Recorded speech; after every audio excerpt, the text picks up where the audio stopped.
I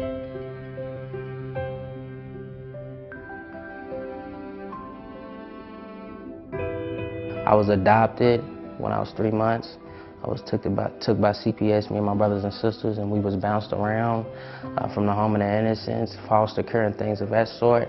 And at one, I was taken in by a married couple, Gregory and Trudy Bibb, which is my adopted mother and father. We moved out to Radcliffe, where my father was stationed at in the military, and he was gone out in Germany, so me and my mother spent a lot of time in the east end of Louisville in Shepherd Square. You know, I got to feel what struggle really felt like.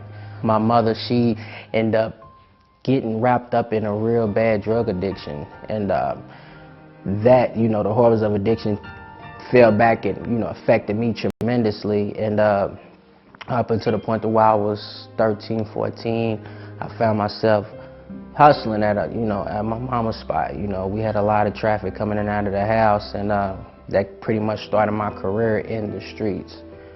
So I was exposed to, you know, anything from drug use to drug dealing to guns to robberies to gambling and so on and so forth. For me to explain it to somebody that's never been exposed to it, that actually had to go through that journey themselves, is kind of like, yeah, we hear you, but we just don't understand it, we don't get it. Despite of me being incarcerated and, you know, around individuals that was moving left, I was still trying to go right.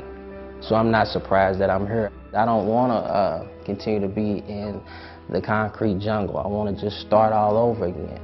I'm a community organizer, work with Zones of Hope, and pretty much what my role is to recruit 100 African-American males between ages 16 and 27 out the Russell, Shawnee, California, Parkland, and Newburgh neighborhood, and get them connected with employment, educational opportunities, entrepreneurship leads, and really just provide a strong support group and help walk them through whatever they're trying to get to. Most of the brothers that come from out of the system don't have skills, they don't have trades, they don't have education, and the only thing they know is the streets. So, I mean, that's what they pretty much revert back to. It's damn near impossible. What's damn near impossible? To even get back into society the way that they have it designed. It's like you're at a disadvantage, even though you go into the system and you pay your debt to society. I mean, you got so many things that's against you. When we see what's going on with our young men out here, all the violence that's transpiring, and, you know, a lot of the young men that I work with, you know, they might be here one day and they being murdered the next, you know, are getting incarcerated. And that, you know, has a tremendous effect on me, you know, and sometimes it puts me in a down, like gets my spirits down to where I have to retreat and get myself together. I deal with so many kids that's going through the same thing and even worse. So I just want them to know that I can relate to their struggle, and for me to be where I'm at today, working at the Urban League and doing all the other things that I'm involved with, that there is hope, you know, so this doesn't have to be the end of your story. The hardest part is when you're working with somebody and, like I said, just one of those incidents where somebody reaches out for you and it's almost like it's too late for them. I had one particular incident where I had one brother from Beecher Terrace, and he reached out to me.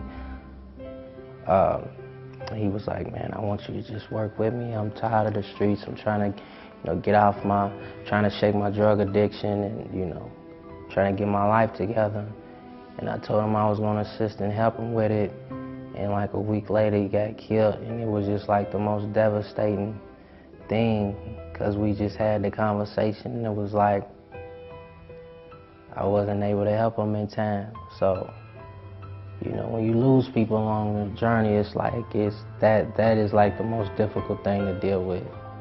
I can't give up. I have to keep pressing forward to make a difference in the community, to be a positive role model.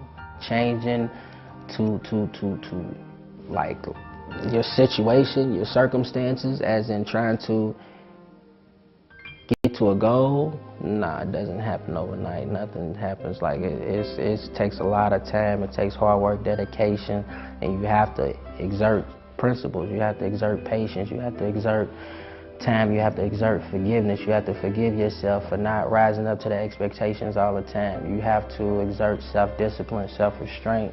You got to know yourself. You got to believe in yourself. You have to build up your self-confidence, your self-esteem.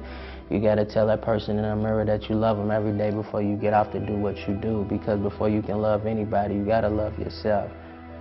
So my thing is for everybody out there to really get in tune with yourself. That way you can be the best person that you can be. I just want to thank everybody down at the Urban League. I want to thank Ms. Sadiq. I'd like to thank you, Cassandra, Lawrence, my team, Chad, Trayvon, Savvy, and everybody else in the community that I work with. I just want to encourage everybody to just keep pressing forward, keep doing what you're doing, and making your contributions in this change, because it's going to take a holistic approach for us to really get to the end goal and drive real change the way we want to see.